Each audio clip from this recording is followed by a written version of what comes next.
Bien, estimados asistentes, nos encontramos ya en el tercer bloque de la Conferencia Anual de Relaciones Industriales y Gestión de Recursos Humanos 2021.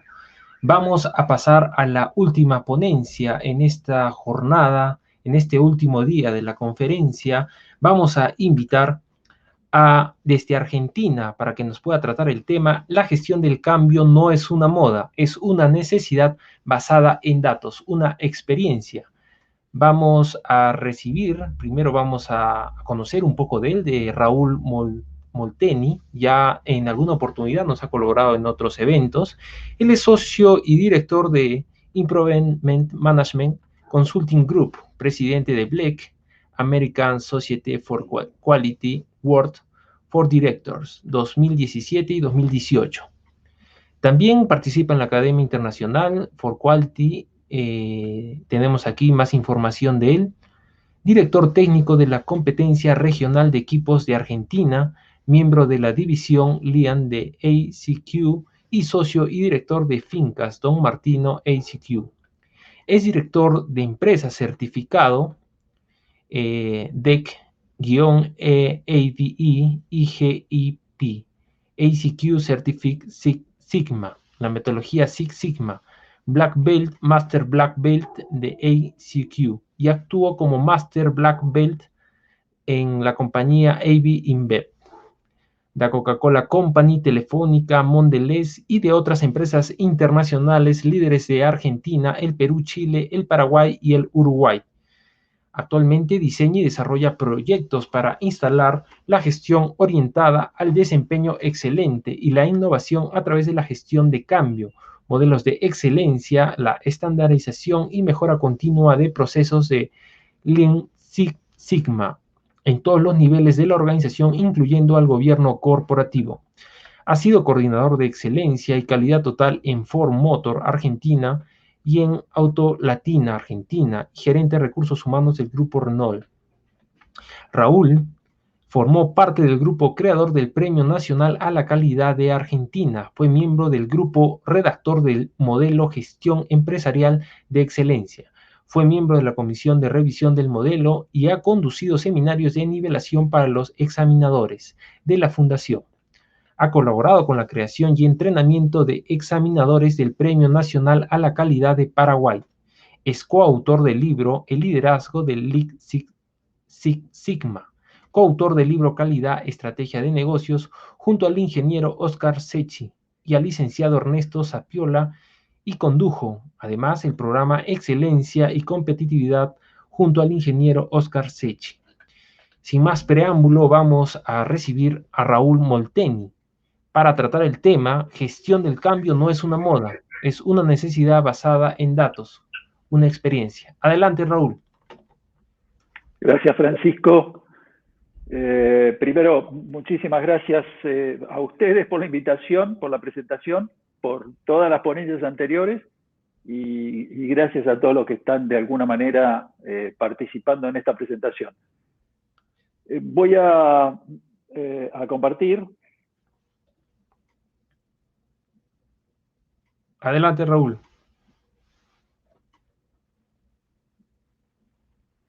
Confírmenme, por favor, Francisco.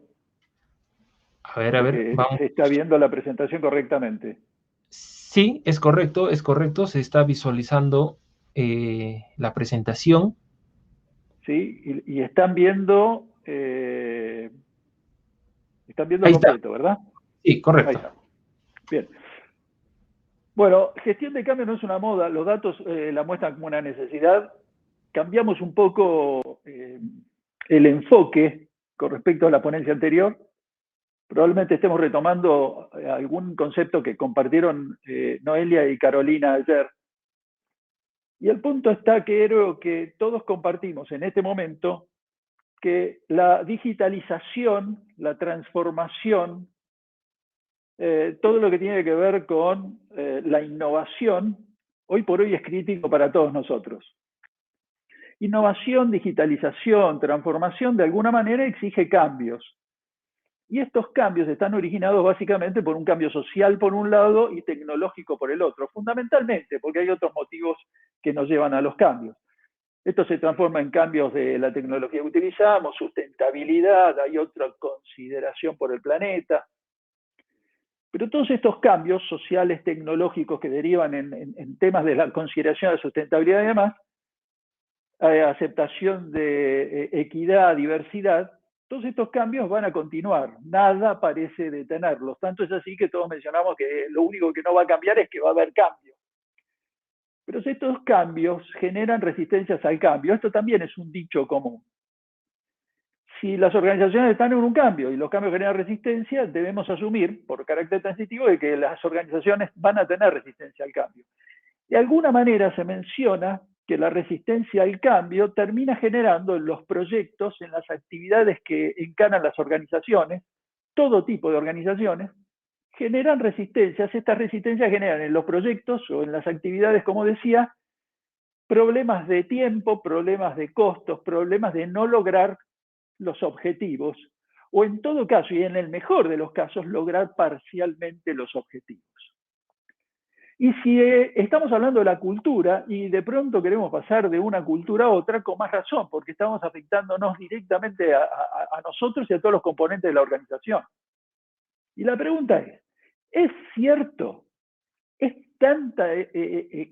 tanto el inconveniente que generan estas resistencias como para pensar que impactan fuertemente en el resultado de los negocios, que impactan en el resultado de los proyectos, que impactan en lo que se hace, que impacta también en el clima laboral, en la experiencia que tiene el empleado o tiene el cliente con la organización?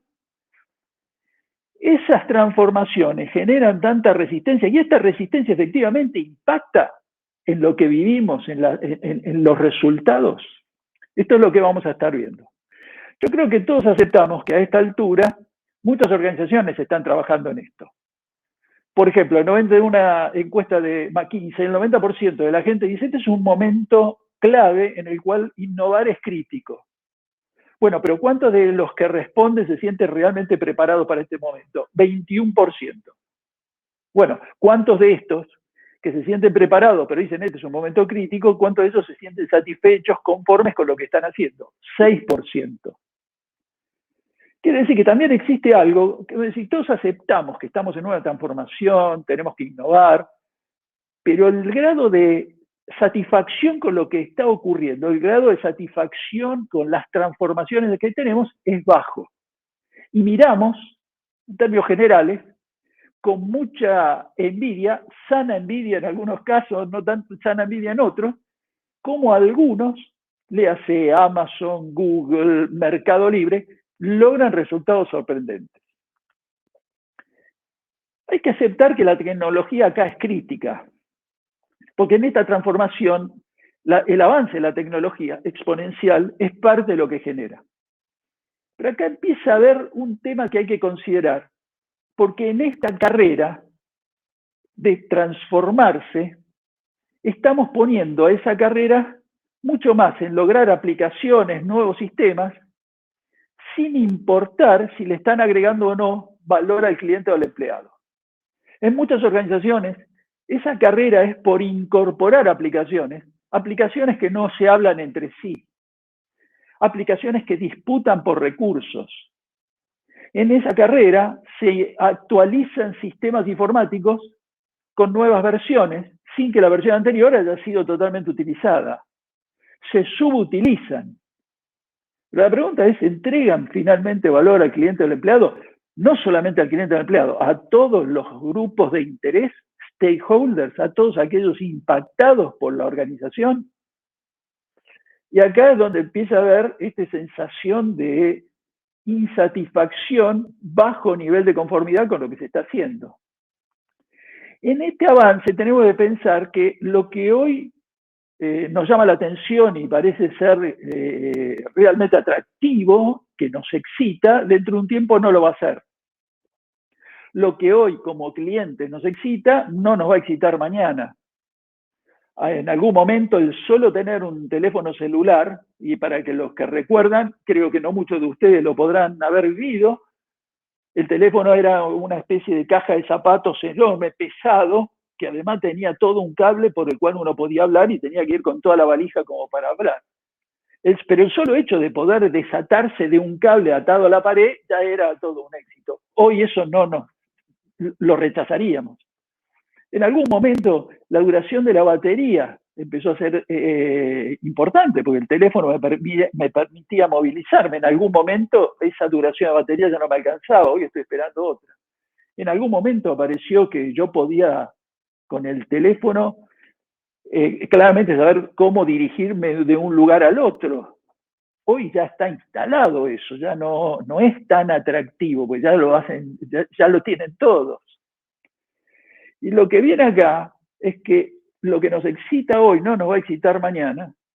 Lo que en algún momento fue novedoso se va a transformar en algo totalmente básico, no solo para el cliente, sino para el empleado también. Cuando una organización introduce un cambio para mejorar su clima laboral o para mejorar las emociones y la percepción que la gente tiene en su lugar de trabajo, dentro de un tiempo no lo va a atraer, a motivar, a generar las mismas emociones que le generaba al principio cuando se instaló. Es decir, que con todo esto empieza a haber algo de lo cual se referían Noelia y Carolina ayer. Es clave, decían ellas, entender el arquetipo, lo planteaba Noelia, los arquetipos. ¿Cuáles son los distintos subsegmentos? No solo del empleado, sino del cliente, pero entenderlo desde él, entender quién es y entender cómo ve las cosas. Una cama matrimonial, los adultos lo ven de una manera, los chicos lo ven más como algo para saltar. Pero no solamente hay que verlo desde la perspectiva de ellos, insisto, cliente, empleado, proveedor, sociedad, sino que también hay que verlo con toda su perspectiva, desde su comportamiento y desde su propia necesidad. No tanto o incluyendo el aspecto técnico, pero no únicamente desde una perspectiva ideal técnica. Esto es lo que normalmente llamamos los dolores y alegrías. También Noelia y Carolina de ayer lo que planteaban es, pero todo lo largo de lo que Noelia ha llamado el employee journey. Esto es entenderlo a lo largo de todo su viaje. Y entenderlo a lo largo de todo su viaje, llamado momento de verdad, no son solamente las interacciones con la organización. Y atención que esto vale para clientes y empleados. Lo que experimenta un cliente con una organización empieza aún antes de entrar en contacto con la organización. Esta es la diferencia entre interacción y momento de verdad. Cuando googlea por una necesidad, todavía podría no haber aparecido el nombre de una empresa. Ya empezó a armarse idea. Googlea, no entró en contacto con la empresa, pero encuentra comentarios alrededor del producto y servicio de la empresa. Empezó a darse una idea de la empresa, si quiere entrar en contacto. Lo mismo pasa con un empleado. Un empleado no son solamente el employee journey, no solamente las interacciones que tiene el empleado con la empresa.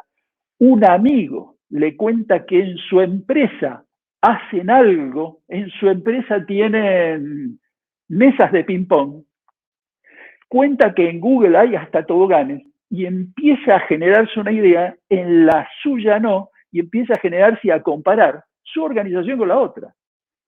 Quiere decir que lo que tenemos que tener en cuenta para clientes y para empleados, acá hay una especie de espejo, simetría.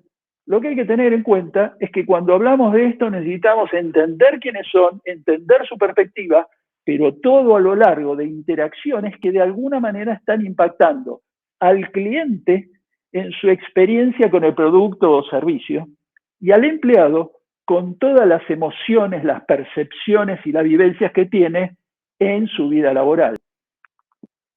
Ahora bien, como lo decía en realidad Joan Gaspari en un libro hace más de 40 años, y creo también igualmente expresado por Steve Jobs cuando decía la gente no sabe lo que necesita hasta que se lo muestra. Si lo que nosotros queremos de alguna manera es impresionar bien al cliente, impresionar bien al empleado, lo que necesitamos es que ese cliente o ese empleado interactúen con lo que nosotros les brindamos. El cliente tiene que interactuar, usar, tocar el producto o servicio para poder entender hasta qué punto les sirve o no. Nosotros nos podemos ver muy bien impresionados por la publicidad de un auto, pero en el momento donde definimos nuestra sensación es cuando nos subimos, cuando tocamos. Nos pueden decir que es muy cómodo, empieza a ser cómodo en el momento que yo abrí la puerta y veo si puedo entrar cómodo, cómo siento con el asiento, cómo me siento en el asiento, está bien el respaldo. Lo mismo pasa con el empleado. El empleado es en el momento en el cual está interactuando. Ayer Noelia y Carolina lo que decían es el momento en el cual el empleado empieza a sentirse ese primer día, decía Noelia, ese primer día. ¿Qué hacemos ese primer día para generarle una impresión? Y ya le queda esa impresión. El empleado no es cuando le cuentan el primer día, es cuando lo vive el primer día. Lo que tenemos que ver acá, que si nosotros queremos impresionar, queremos una emoción, una experiencia, tanto de cliente como de empleado, necesitamos que experimente con lo que nosotros hacemos, con lo que nosotros somos. Y acá viene algo, en la enorme velocidad con la cual enfrentamos los cambios, lo que necesitamos hacer es experimentar en ciclos cortos, rápido, con el cliente, porque necesitamos aprender a aprender. Aprender a aprender significa instalamos un nuevo cambio en la organización. ¿Qué experiencia tiene la gente? ¿Quiénes de todos los subsegmentos que hablaba antes de los arquetipos lo experimentan bien? ¿Quiénes no? Y acá hay que interpretar cliente en un sentido muy amplio. Es cliente, es empleado. Para algunas partes de la organización es el proveedor. Para la organización entera es la sociedad. Pero para experimentar en ciclos cortos, rápidos con el cliente, con el empleado, con el proveedor, poder ver su reacción, poder ver cómo reacciona, cómo usa, qué piensa, qué emociones le genera, qué experiencia tiene con nuestro producto o servicio, entendiendo esto que le vendo o entendiendo el espacio de trabajo que tiene la organización, entendiendo cómo es su jefe y qué nivel de exposición tiene con su jefe y relación tiene con su jefe.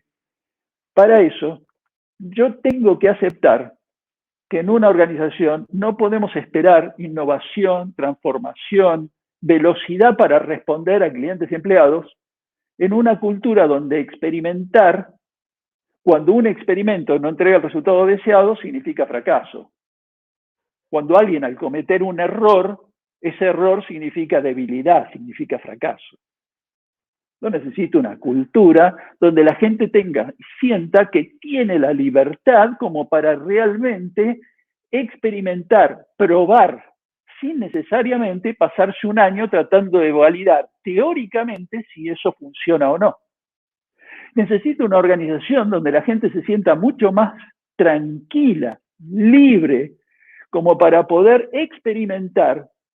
El cliente y empleado, recordemos, necesita experimentar para que el cliente empleado interactúe, use, viva, interaccione de manera tal de saber si efectivamente eso es mejor o no que la situación anterior. Quiere decir que si nosotros estamos en una transformación, tanto cliente como empleado tienen que vivir positivamente esa transformación. Y para vivirla necesitan interactuar. Y para interactuar nosotros tenemos que cambiar rápidamente, experimentar rápidamente y hacerlo mucho más rápidamente con riesgo de errores. Necesitamos una cultura que valide, que valore los errores y la experimentación. Pero claro, cuando estamos hablando de empleados y hacemos un cambio, esos cambios normalmente impactan la relación con los clientes, los intereses y las competencias de la gente, las actividades, lo que hacen. En algunos casos pasan de tener una oficina a no tenerla, en algunos casos estaban en lugares tranquilos, ahora no, en algunos casos pasan de trabajar en una oficina a trabajar en su casa, en algunos casos vuelven a trabajar a la oficina, le cambiamos la tecnología, la organización cambia, le cortamos la expectativa de poder crecer y poder ascender en la organización, porque ahora la hacemos más flat, más chata. Los liderazgos cambian, los beneficios cambian, los resultados que medimos cambian, y cambian a veces la relación hasta con los terceros, con los proveedores.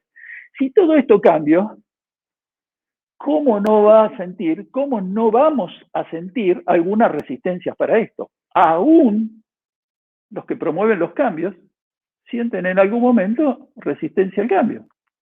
Entonces lo que ocurre es que todos estos cambios que por algún lado promovemos generan resistencias y a adoptar nuevos hábitos, nuevas prácticas, nuevos comportamientos. Pero acá aparece algo interesante.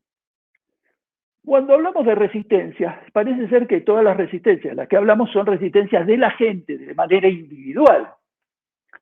La gente se resiste, no quiere el cambio, no le gusta el cambio. Pero hay una resistencia en particular, que es el sistema inmune de la organización, que es mucho más potente.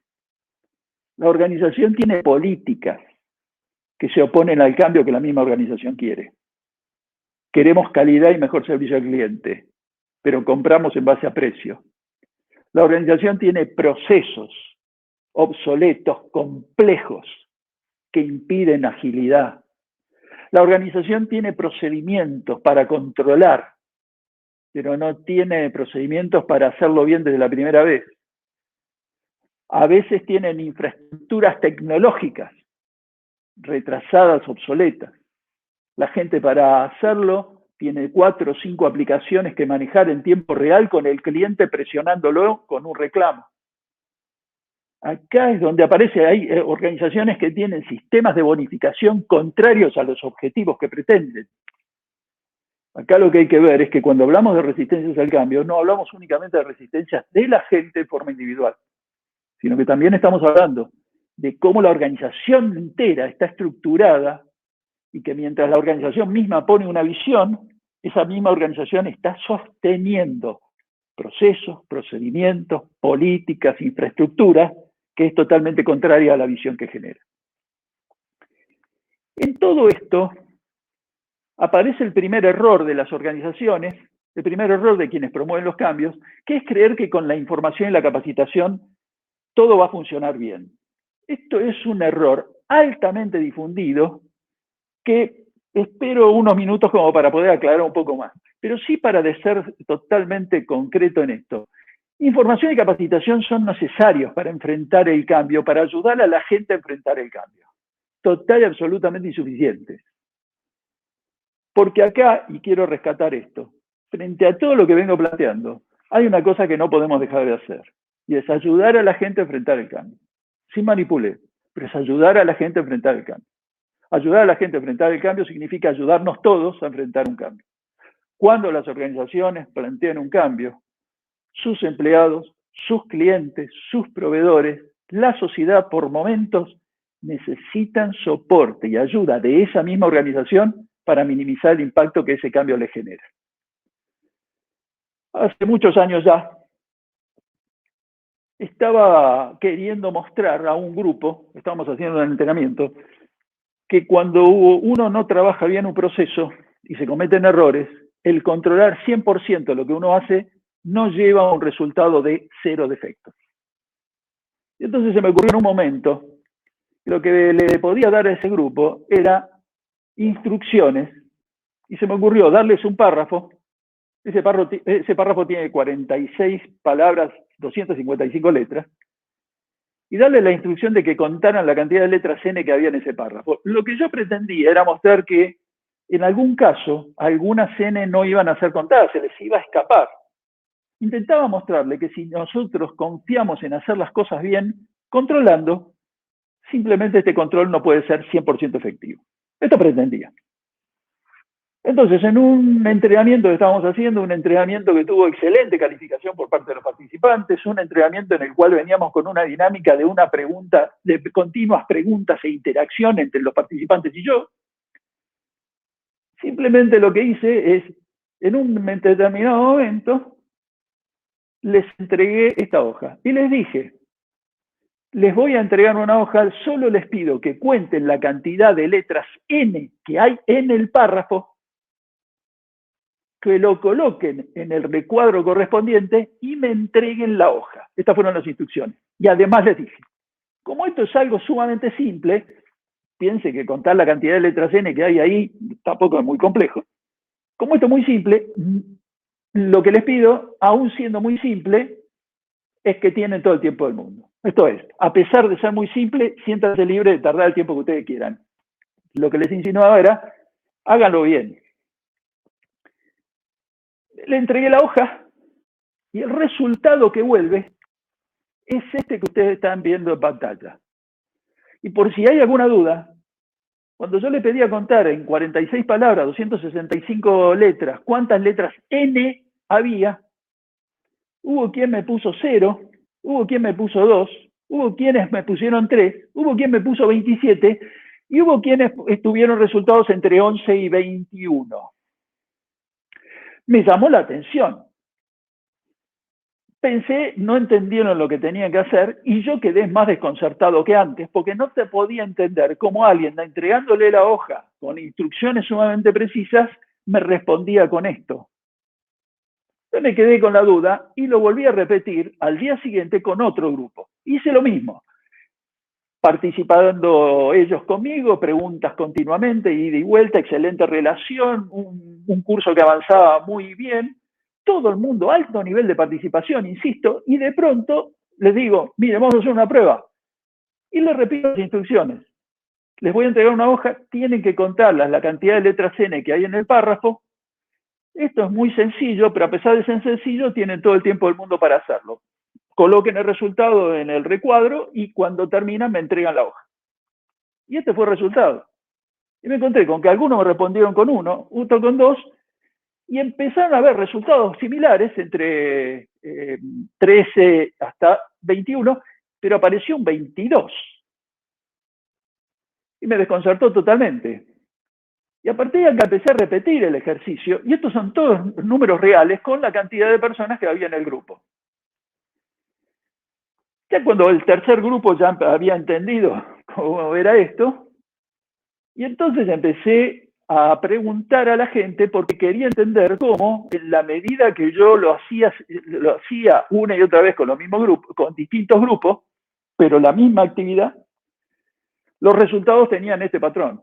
Y no sé si ustedes pueden ver, pero había gente que me respondía 0, hubo quienes no cumplieron ni siquiera un resultado, hubo 5 de estas 375, hubo 5 personas que ni siquiera colocaron ningún número, hubo algunos 22, pero llegó a haber un resultado de 241. Entonces, frente a este resultado, ustedes se imaginarán, ya en el tercer grupo, la idea es, necesito entender por qué pasa esto. Y empezó a ocurrir, y este es el resultado de más de 4.000 personas, empezó a ocurrir que un grupo tras otro repetía el mismo patrón. Esto para aclarar el patrón y aclarar qué era lo que pasaba.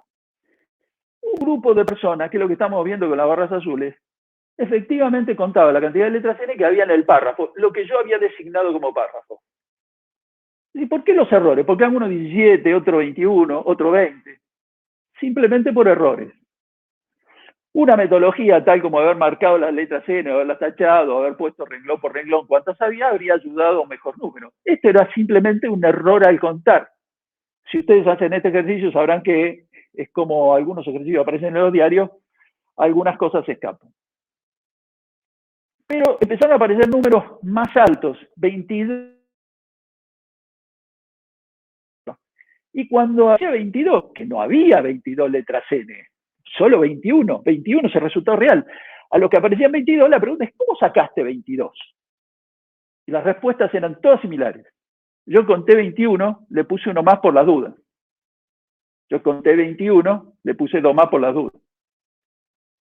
Y es decir, que acá lo que apareció es que en la mente de la gente, cuando uno se equivoca, antecedente, experiencia, uno se equivoca, esto es usual equivocarse, hay que asegurarse y hay que ponerle algo más.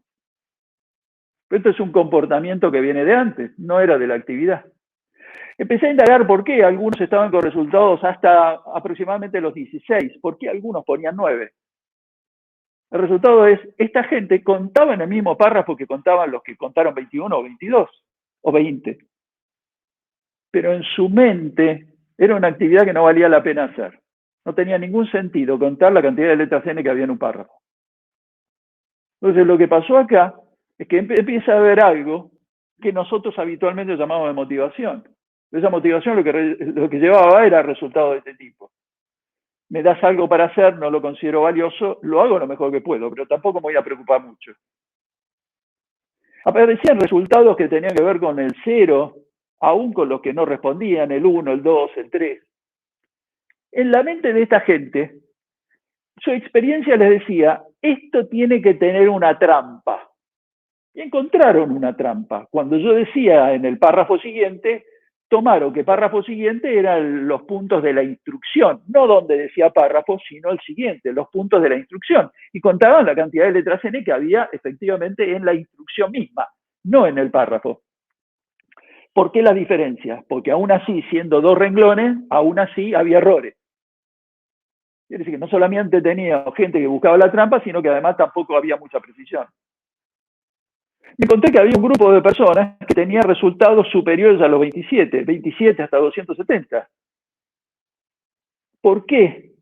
Esta gente también pensaba que hay una trampa. Encontraron una trampa distinta. ¿Qué contaron los que contaron 55? ¿Qué contaban? Dice, acá hay una trampa. Su experiencia laboral le decía, acá hay algo, una vez hice un ejercicio en la capacitación, a veces mi jefe me lo dice de tal manera, tomaban la letra U como una N dada vuelta, quiere decir que contaban la cantidad de Ns y U. Los 240, 270, 241, la gente decía, acá hay una trampa, encontraban una trampa, inventaban una trampa, ¿cuál? Me están pidiendo en realidad que cuente la cantidad de N letras, todas las letras, y contaban todas las letras de la hoja. 241, 270, dependía si contaban las instrucciones o no. Quiere decir que lo que quiero mostrar es que en realidad más de uno, hubo 3 grupos que tuvieron un patrón diferente que es el que estoy mostrando. Estos 3 grupos eran grupos del último año de una escuela, lo que sería un high school en Estados Unidos, escuela secundaria en la Argentina, la escuela Henry Ford, que contaron esto. Ninguno de ellos buscó una trampa, solo errores de contexto. Pero puede haber la característica de diferencia frente a los otros grupos entre los cuales había niveles de operarios, de empleados, ingenieros, directores, miembros del directorio, gerencia, todos los niveles, todo tipo de organización, manufactura, servicios, todos el mismo patrón, menos estos 3 grupos de una escuela técnica que no tenían experiencia laboral. Todo el resto, de alguna manera, su experiencia le decía, frente a situaciones de estas, hay algo tal como... Ahora, síganme, si yo no hubiera sabido el resultado real, ¿cuál de todos estos resultados debería haberlo considerado como el más adecuado? ¿Cuál era el resultado? Y lo que quiero mostrar es que aún una tarea simple, donde estaba redactado el procedimiento, donde se les daba todo el tiempo, la cultura, la experiencia de la gente lleva a algunos a reaccionar de una manera. La misma cultura, o en otro lado, o la cultura de otra organización lleva a reaccionar de otra. Y lo que quiero mostrar es que aún siendo tareas simples, aún habiendo cambios simples, esos cambios simples originan resultados que tienen una variación que en el mundo real, en los proyectos reales, son problema de costos, problema de tiempos o problema de objetivos no logrados. Objetivos simples. En un entorno de participación, pero cuando un cambio se introduce en la organización, la cultura origina reacciones que sin ninguna duda tienen impacto en los resultados que se logran. Y acá es, mientras la actividad, el curso se desarrollaba normalmente, ningún problema. Pero en el momento que yo introducía un cambio, la cultura hacía que la gente reaccionara de una determinada manera y esa determinada manera origina la variación que estamos viendo. Entonces, conclusión. Cuando nosotros queremos resultados en un cambio que impacten de la mejor manera o de la menor manera posible a los resultados de un proyecto, de un cambio, necesito minimizar el impacto en la gente, necesito trabajar con la gente, necesito metodologías para abordar los procesos técnicos, los aspectos técnicos del cambio. Pero también necesito abordar con metodología los aspectos sociales del cambio. No alcanza con que yo esté introduciendo Salesforce o Workforce, no alcanza con que yo siga esa metodología, va a haber un impacto en la gente que necesito trabajar.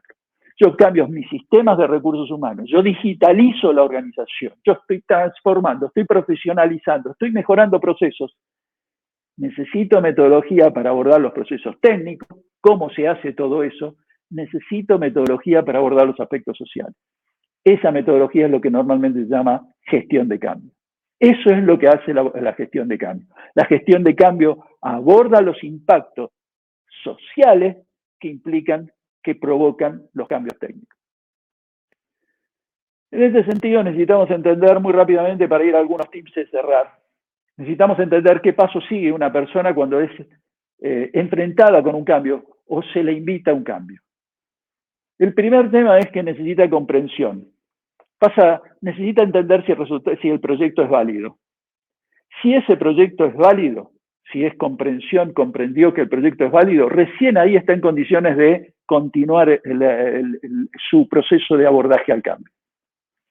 Si invalida el cambio, cada uno de nosotros, si invalidamos el cambio, nos cerramos completamente. Quiere decir que cuando hacemos una actividad de capacitación para convencer a la gente que el cambio es bueno, lo que estamos pasando por alto es que esa no es la mejor herramienta para hacerlo, porque la comprensión viene si yo entiendo que toda la organización está comprometida con el cambio, no si el instructor de capacitación está convencido del cambio. Si validamos el cambio, etapa de comprensión, viene la segunda parte, que la gente ahora diga, yo me comprometo con el cambio, yo voy a participar del cambio, me sumo al cambio. ¿Por qué alguien que validó el cambio podría no sumarse? Miren, yo valido el cambio porque hay que orientarse al cliente, pero acá el único orientado al cliente soy yo. Ustedes se tienen que cambiar, no yo. Quiere decir que el solo hecho de validar el cambio no significa que la gente esté comprometida con el cambio. Necesitamos que la gente además se comprometa con el cambio.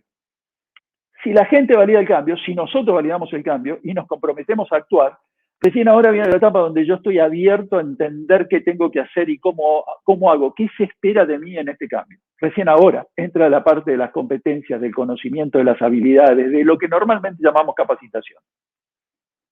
Y si esto es así, yo ahora lo que necesito es que la organización me brinde un entorno adecuado, un ambiente adecuado como para que yo pueda ganar continuidad. Y esto significa que tengo respuesta, recursos de la organización para que esto funcione. Esto es el liderazgo organizacional, donde la organización misma empieza a adecuar sus políticas, sus procesos, sus sistemas de beneficios, sus sistemas de compensación, su reconocimiento, para que ese cambio, para que la gente en ese cambio tenga el menor impacto posible y tenga todo como para sostener el cambio. Algunos tips, muy rápidamente. Para hacer esto, lo primero es entender que el problema de hacer un cambio no es el cambio en sí mismo, y no es la cultura en sí misma. Un mismo cambio en una cultura puede no generar gran problema. El mismo cambio en otra cultura puede generar un caos. El cambio en la cultura, ese cambio en esa cultura es lo que origina mayor o menor impacto, positivo o negativo. Primer tip, cuando realmente estén enfrentando un cambio, sigan una gestión de cambio de manera tal de primero leer cómo ese cambio impacta en la cultura, para lo cual hay que entender cuál es el estado actual, cuál tipo de cultura, cómo reacciona la cultura, cómo se toman las decisiones, bajo qué disparadores la gente reacciona cómo, y frente a ese cambio, qué grado de preparación tiene esa organización para enfrentar el cambio. Entonces, primer paso, necesito entender qué característica tiene la cultura, bajo qué disparadores reacciona cómo, y entender cuán preparada está. Porque si ahora doy el segundo paso, que es traerle la visión de cambio, no la visión en términos de una formulación teórica, sino en términos de, yo ahora lo que necesito es este comportamiento voy a cambiar. No, voy a digitalizar. ¿Qué comportamiento de la gente, qué hábito de la gente cambia la digitalización? Necesito entender la visión en términos de comportamientos y de hábitos. Y si yo tuviera esto, estado actual, cultura y grado de preparación y la visión, esa comparación me debería llevar a la estrategia y plan de cambio. Es decir, que hacer un plan de cambio siguiendo lo que otros hicieron está bueno. Si ustedes tienen un benchmark para seguir por el proceso de cambio, está bueno. Pero sepan que la estrategia y plan de cambio debería venir de el cambio que ustedes pretenden, definido en términos de comportamientos y hábitos, a quién le cambia qué, comparado con el estado actual, las características de la cultura y el grado de preparación que esa cultura tiene. Segundo tip. No vean a la gestión de cambio de un proyecto, no vean que hoy están transformando y están mejorando un proceso, hoy están instalando un sistema determinado. No vean eso, no hay gestión de cambio para esos proyectos. Si asumimos que el cambio va a continuar, la gestión de cambio es una nueva competencia que hay que adquirir, que tiene que tener, sobre todo la gente de recursos humanos. No es exclusivo de recursos humanos, pero las funciones de recursos humanos tienen que tener una nueva competencia, es cómo gestionamos los cambios en la organización, cómo minimizamos el impacto que los cambios generan en la gente, sin manipuleo, cómo minimizamos el impacto. Y vean esto como algo como el infinito, el símbolo infinito, lo planteaba ayer Carolina, símbolo infinito, es un proceso continuo que va a seguir porque los cambios van a seguir. Es una nueva competencia, no es una gestión de cambios de un proyecto en particular. Tercer tip, si están confiando que con comunicación y capacitación esto se alcanza, les aviso que no. Les aviso que para poder vender el cambio se necesitan mensajes desde la organización, desde arriba. Pero cuando crear de que la gente tenga el compromiso de actuar, mira mucho más a su jefe directo que al director o al dueño de la organización. ¿Por qué? Porque si yo voy a actuar, el que me guía en el día a día, el que me moviliza o no en el día a día, el que me complica o me ayuda al día a día es mi jefe directo, no el director. Es decir, miro al director, miro arriba para saber si el cambio es de la organización, pero para actuar y hacer algo miro a mi supervisor directo. Si quiero que sea de toda la organización, necesito coalición de sponsors, no me alcanza con un sponsor. Quiero ver si toda la organización está en lo mismo o si yo me voy a quedar colgado del pincel. Claridad, alineamiento, coalición de sponsors, coaching, identificación de resistencias de abordaje, reconocimiento, cambio de procesos, refuerzo de los cambios con procesos. Se necesitan muchas más herramientas y recursos que simplemente capacitación y comunicación. Y el otro punto, y esto de nuevo vuelvo a Noelia y a Carolina ayer cuando planteaban todo lo que tenía que ver con el People Analytics, con tener ver datos, se necesitan indicadores. Y estos indicadores tienen que ver con la incorporación de nuevos hábitos, de nuevos comportamientos, y la adherencia a los nuevos hábitos y comportamientos. Esto es totalmente observable y medible, más allá de que se diga que no es percibible el tema de la reacción de la cultura y medir la cultura. Quiere decir que acá hay una serie de indicadores que tienen que ver con hábitos, con comportamientos, con la creencia, con la reacción de la gente, que un conjunto de indicadores que tiene que ser utilizado. Así que cuarto tip, tiene que tener indicadores cuando se hace un cambio de cómo se impacta a la gente y cómo la gente va reaccionando, cómo va comprando el buy-in del cambio. Y en esta secuencia que yo les decía, conciencia de la necesidad de cambio, compromiso con mi participación, conocimiento de lo que tengo que hacer y continuidad, poder tener continuidad, esta secuencia, en dónde estoy, en qué etapa estoy y cómo avanzo, es claramente medible y se necesita para poder monitorear el cambio. Solo para mostrarles con gestión de cambio o no, del lado izquierdo, donde dice malo, los resultados bajos, significa mala gestión de cambio. A la derecha lo que tenemos es alto nivel de gestión de cambio. A la izquierda hay alguna comunicación y capacitación. A la derecha se usan todos los recursos de gestión de cambio para minimizar el impacto a la gente. Sobre todo para destacar, tenemos tres tipos de indicadores. Con buena gestión de cambio, 1,6 veces más probable de respetar el presupuesto. Con gestión de cambio, 6 veces más probable de alcanzar los objetivos del proyecto. 4 veces más probable de cumplir con los tiempos. Está debidamente probado que usar gestión de cambio lo que está haciendo de alguna manera es minimiza resistencias, inconvenientes que se presentan a lo largo de un proyecto. No importa si este proyecto sea instalar un sistema, o este proyecto sea mejorar un proceso, o este proyecto sea de transformación global de la organización.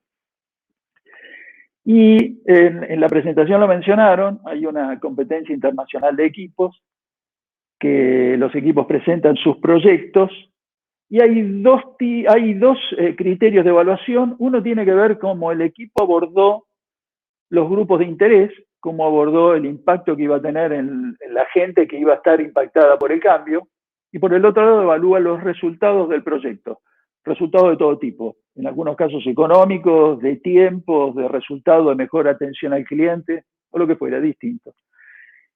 Y simplemente como para ver, los tiempos no nos dan para verlo en detalle, pero simplemente para ver hay una correlación casi directa entre mejor resultado evaluado por los jueces, y por las dudas les digo, estas son evaluaciones de jueces de una competencia internacional que se hace en Estados Unidos, y cómo los jueces han evaluado cuánto ese equipo consideró las resistencias y consideró el impacto que el proyecto iba a tener en la gente. Esto significa cómo consideraron las emociones, la percepción, la experiencia, la vivencia que la gente iba a tener del proyecto y cómo abordaron esas vivencias, esas emociones y esas percepciones para minimizar el impacto que el proyecto tenía en la gente.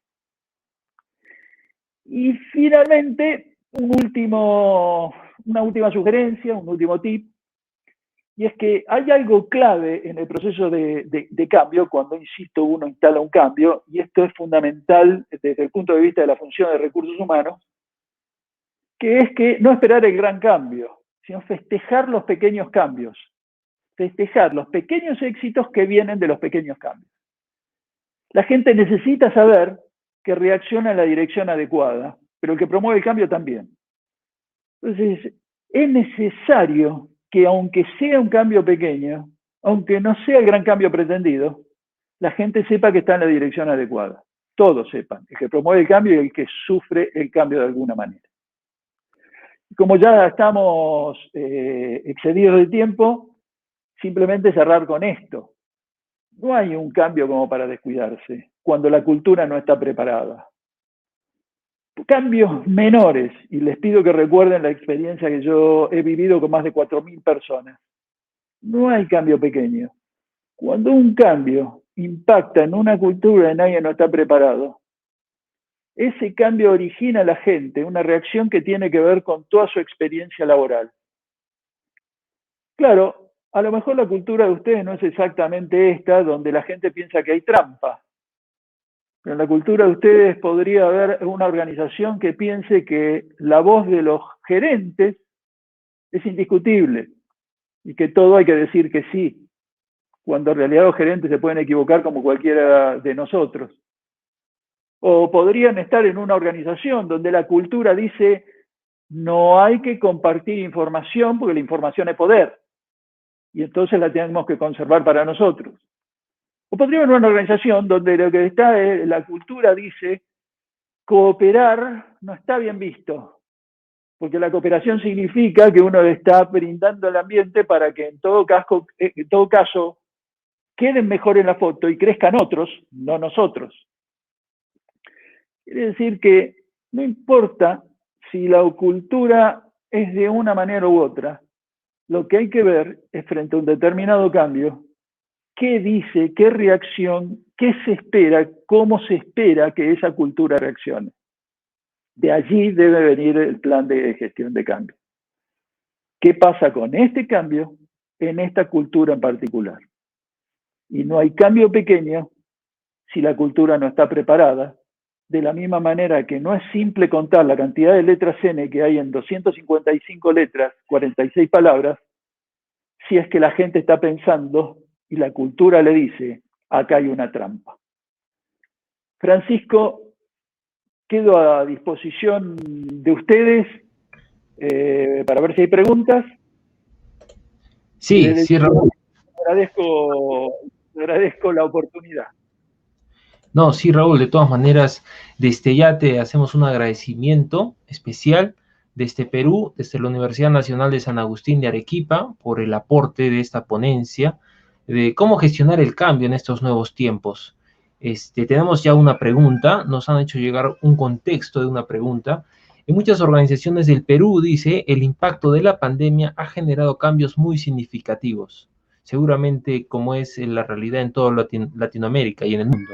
Algunas empresas peruanas se han visto afectadas económicamente, lo que ha obligado a los empleadores a tomar medidas de resguardo, ¿no? Han reducido costos, han reducido sueldos, han reducido jornadas de trabajo, han despedido personal, han cesado, han aplicado suspensiones temporales, suspensiones perfectas aquí en Perú, han aplazado plazos, los pagos, ¿no? Han tomado una serie de políticas para cuidar los costos laborales, los costos de la empresa. En ese escenario nos pregunta cómo se puede minimizar el impacto negativo originado a fin de evitar que la cultura se siga afectando y por ende la productividad. Hay una regla en la gestión de cambio que es, la gestión de cambio empieza antes del cambio técnico. Hay una creencia de que el cambio, la gestión de cambio, ¿qué voy a hacer para minimizar el impacto y la resistencia al cambio? Empieza en el momento que yo implemento el cambio. Esto es un serio error, porque cuando yo voy a implementar el cambio, ya existió Radio Pasillo, ya la gente supo cosas, ya se formó su idea y ya se manifestaron resistencias. La gestión de cambio empieza antes que el cambio técnico en sí mismo. Hay una cosa que es clara. Cuando la gente se ve impactado por los cambios de este tipo, esa gente está impactada. No hay manera de hacer que esa gente no se vea impactada. Si a alguien le reducen el sueldo, le reducen la cantidad de horas, ese impacto ya está. No hay manera de evitar ese impacto. Normalmente, lo que se hace con esto es buscar una comprensión de la situación y que esa situación muestre una situación de equidad. Situación de equidad significa, no es que las acciones de la empresa están únicamente perjudicando al personal o perjudicando al cliente, sino que hay una equidad entre quién se ve beneficiado y quién no. Esto es lo que la gente analiza. Dice, yo entiendo la pandemia, entiendo la situación, pero a ver, si me piden que yo sacrifique parte de esto, ¿qué veo desde el otro lado que han hecho? Este equilibrio es el que transforma la experiencia o hace mover la balanza, el grado de experiencia para un lado o para el otro. En general, en situaciones de estas, la gente comprende la necesidad de las organizaciones de tomar acción. Lo que no se comprende es la inequidad para tomar acción.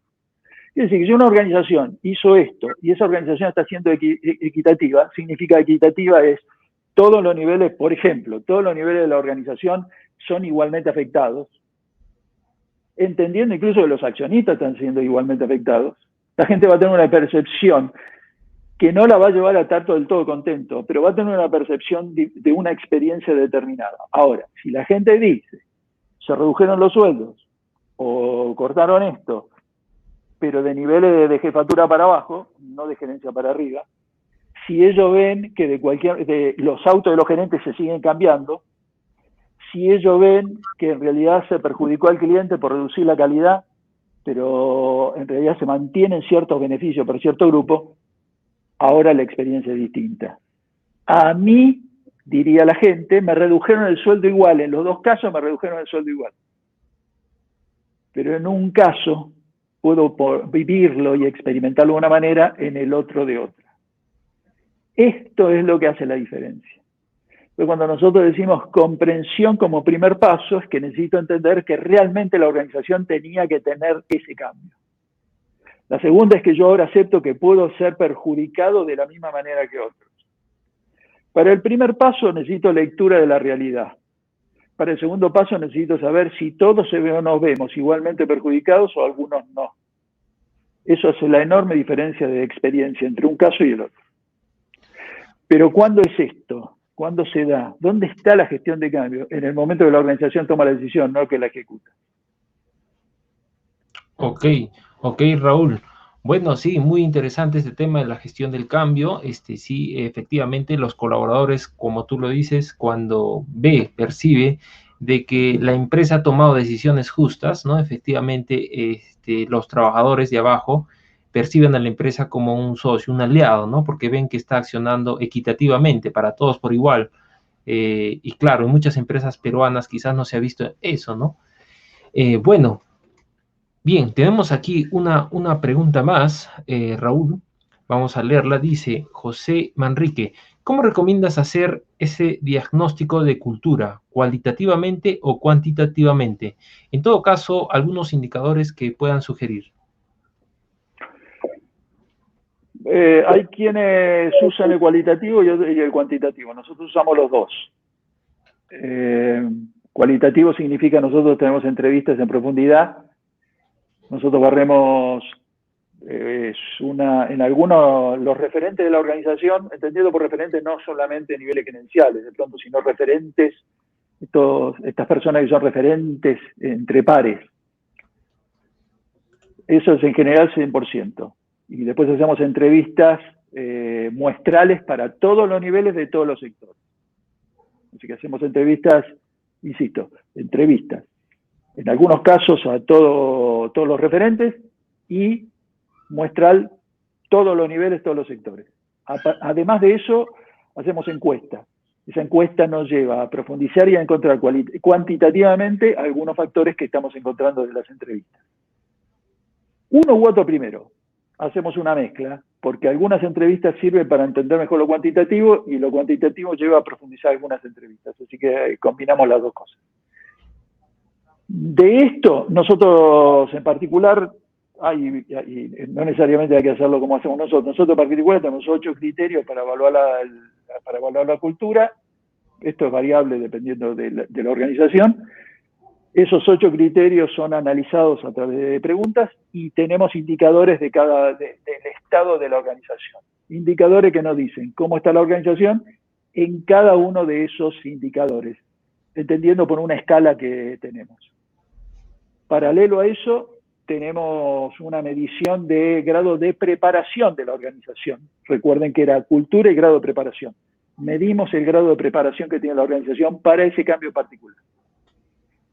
Estos criterios y estos puntajes que asignamos depende del cambio, es decir, en algunos casos ponderados, porque si uno instala un sistema informático no es lo mismo que si yo quiero transformar la organización porque quiero juntar 3, 4 plantas. Entonces hay algunos factores que si yo quiero digitalizar pesan más que otros, y si yo quiero trasladar plantas, algunos pesan más que otros. Y si quiero digitalizar, el aspecto físico no importa tanto, pero si yo quiero trasladar plantas, pesa muchísimo más. Así que en algunos casos los criterios quedan ponderados dependiendo del cambio del que se trata. A estos dos le sumamos la visión, como yo decía, y de ahí sacamos la estrategia y plan. Así que el diagnóstico es, para seguir la pregunta, cualitativo y cuantitativo. Y usamos indicadores que tienen que ver con los criterios con los cuales analizamos la cultura, los criterios con los cuales analizamos el grado de preparación. Bien, Raúl, tenemos una última pregunta que queremos, que nos han hecho llegar aquí por el chat. ¿Cómo está la realidad argentina en la gestión de la pandemia? A nivel temas laborales, ¿cómo se han afectado las empresas nacionales, privadas, con todo este tema de la pandemia, con este tema político también que se ve en Argentina? Y si tiene hasta la semana que viene podemos seguir, si no va a ser difícil. Para sintetizarlo, Argentina vive un momento muy complicado de todo tipo, porque lo que se llama la brecha está creciendo. Desde el punto de vista de la pandemia, el país estuvo casi cerrado durante varios meses el año pasado, sin escuela, sin poder moverse libremente, por momentos no podíamos salir de nuestras casas, pero por momentos esto en general pasó en todo el mundo. Nosotros en particular lo tuvimos mucho más ampliado. Argentina es uno de los países que más cerrado estuvo, más tiempo cerrado estuvo, y es uno de los países que, comparado por cada 100.000 habitantes, más muertes y más contagiados tuvo por el COVID. Así que desde el punto de vista sanitario, esta brecha tiene, como si yo les dijera aproximadamente, un 40-50% de la población totalmente contraria a las políticas que está empleando el gobierno y un 50-60% de la población que defiende las posturas del gobierno. Entonces es un momento muy complicado para la Argentina, en el sentido de esta brecha es realmente profunda y nos acercamos a elecciones. Quiere decir que hoy se toman decisiones que de pronto de apertura en un momento porque nos acercamos a las elecciones. Hay quienes dicen hay apertura porque estamos mejor, hay quienes dicen hay apertura porque nos acercamos a las elecciones. Hoy hay escuela, hoy estamos, el año pasado era prácticamente todo virtual, salvo la ciudad de Buenos Aires y alguna provincia particular, y hoy es todo presencial, insisto, nos acercamos a las elecciones. Es un momento muy complicado para la Argentina desde ese punto de vista.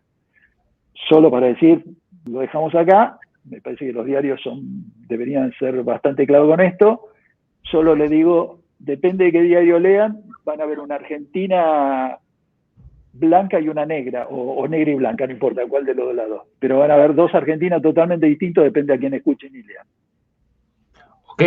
Ok, Raúl, gracias por darnos este contexto. Agradecerte una vez más, Raúl, por siempre darnos tu aporte, tu apreciación profesional. Todo el comité organizativo te manda un saludo hasta Argentina y te agradecemos. Esperamos poder, ¿cómo te pueden ubicar? Hay algunas preguntas, ¿cómo te pueden ubicar para alguna consultoría? ¿A qué correo? ¿Cómo te podemos contactar, Raúl? Francisco, primero agradecerles, perdón, primero agradecerles. Segundo, no tengo muy en claro cómo les puedo pasar a ustedes, o ustedes tienen mis datos, les pediría, que me parece que lo puede ser lo más rápido, que ustedes mismos puedan enviarle los datos a los que quieran contactar, totalmente libre para responder sin ningún compromiso para ustedes todas las preguntas que ustedes tengan. Quienes tienen el celular a mano, supuestamente el QR funciona, los va a llevar a mi página de LinkedIn y con eso tendrían el contacto. Pero insisto, Francisco, si les puedo enviar los datos a ustedes y que se contacten con ustedes tranquilamente, bienvenida a toda pregunta, cuestionamiento, charla, todo lo que ustedes quieran, bienvenidos sin compromiso para ustedes. Gracias, Raúl. Te agradecemos por eso. Desde la Escuela de Relaciones Industriales de Arequipa, Perú, espero que un día estés por aquí. Tomamos ese detalle y nosotros vamos a hacer llegar los datos de contactos a los que nos han solicitado. Muchas gracias, Raúl, y hasta otra oportunidad. Al contrario, Francisco, nuevamente, muchísimas gracias a ustedes. Listo. Gracias, Raúl. Bien, estimados participantes, queremos agradecerles por participar en esta tercera jornada de la Conferencia Internacional en la Gestión de Recursos Humanos 2021. En un momento más vamos a proceder a la clausura de esta conferencia anual a cargo de nuestro director de la Escuela Profesional de Relaciones Industriales, el doctor Ángel Ancori. Si me confirman, por favor, los amigos de producción. Ok, doctor Ángel, ¿cómo está? Buenas noches. Buenas noches, Francisco. Un placer verte después de tanto tiempo, Francisco. Sí, doctor. Doctor, qué gusto tenerlo en toda esta semana de ponencias. Felicitarlos, agradecerles por invitarme en esta ponencia, pero felicitarlos desde nosotros, desde usted sabe, desde la Asociación de Egresados, felices de participar en todas las actividades de la escuela. Adelante, doctor, con sus palabras finales para la clausura de este evento. Gracias, Francisco. De igual manera, una excelente exposición de nuestro ponente que cerró con broche de oro, Raúl Boltenelli, que hizo una excelente exposición sobre la gestión del cambio. No es una moda, es una necesidad basada en datos, una experiencia. Nuestra escuela profesional no está al margen de las nuevas tendencias que estamos experimentando. Y hoy en día hablamos de la pandemia COVID-19, que significó un cambio importante que obligó a muchas organizaciones a nivel global a poner en práctica nuevos modelos híbridos de trabajo que aceleraron exponencialmente la revolución digital en una reconversión digital. Las organizaciones no estamos ajenas. La gestión de recursos, menos. Hace un momento se hablaba del cambio. Sí, bueno, el cambio es algo constante que está. Y la gestión de recursos humanos que está atrás, esta competencia que se nos obliga, que se nos pide. No debemos dejar de estar actualizados con estas nuevas tendencias.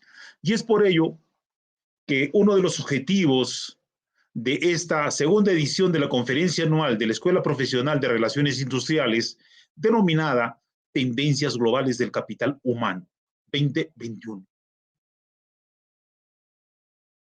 A lo largo de la semana que hemos empezado a desarrollar diversos temas, como empezando por bienestar organizacional, tecnologías del bienestar para equipos de alto desempeño, organizaciones inteligentes, bienestar y felicidad, aprendizaje del desarrollo laboral, organizaciones, cómo pensamos la nueva normalidad, expuesta por Marcelo Machuca de Argentina, organizaciones inteligentes por Oscar Delgado de México, bienestar y felicidad, Ángela Kohler, nuestro colega Tito Galarza, aprendizaje y desarrollo en la gestión de recursos humanos, las experiencias de la digitalización en recursos humanos por Pablo Guitar, herramientas para el trabajo colaborativo de Carlos Díaz Lastreto de Chile, el teletrabajo por nuestro colega César Velarde, el éxito financiero es una consecuencia por Fernando Espinosa Monteros de Estados Unidos. Como ustedes pueden observar, uno de los objetivos de nuestra Escuela Profesional de Relaciones Industriales es estar a la vanguardia con esas nuevas tendencias. Y es a lo que apuntamos. Y es lo que deseamos. Porque no podemos estar de lado con estos cambios que se dan, con estas innovaciones, con estas nuevas tendencias. Y quiero agradecer a cada uno de los ponentes por su excelente exposición a lo largo de estos 4 días que hemos venido desarrollando sobre diversos temas. Es como punto directriz para nuestra dirección desarrollar estos temas de actualidad. Es así, mis estimados amigos de la Comisión de Egresados. Siguiente mes ya tenemos supuestamente otro evento de igual envergadura, en el cual vamos a desarrollar temas actuales. Me voy muy complacido por haber cumplido con los objetivos propuestos y seguiremos hacia adelante. Doy por clausurado esta conferencia anual de Relaciones Industriales y Gestión de Recursos Humanos 2021, Tendencias Globales del Capital Humano. Gracias. Por sus palabras. A todos los asistentes, por favor, pueden registrar su asistencia en el link que van a compartir ahorita la producción. De antemano les agradecemos, doctor Ancori, nos estamos despidiendo, pero no sin antes invitarlos a todos los participantes a los futuros eventos. Se viene el Face to Face, me comentan, un evento también donde se va a compartir con personas del ámbito empresarial, se va a hacer una ronda de preguntas con estudiantes, egresados, muy interesante que puedan participar. De nuestra parte, agradecer a todos nuevamente, al comité organizador y bueno, buenas noches, doctor Ancori, buenas noches, participantes, gracias por su asistencia. Buenas noches, gracias Francisco. Gracias. Hasta una pronta oportunidad.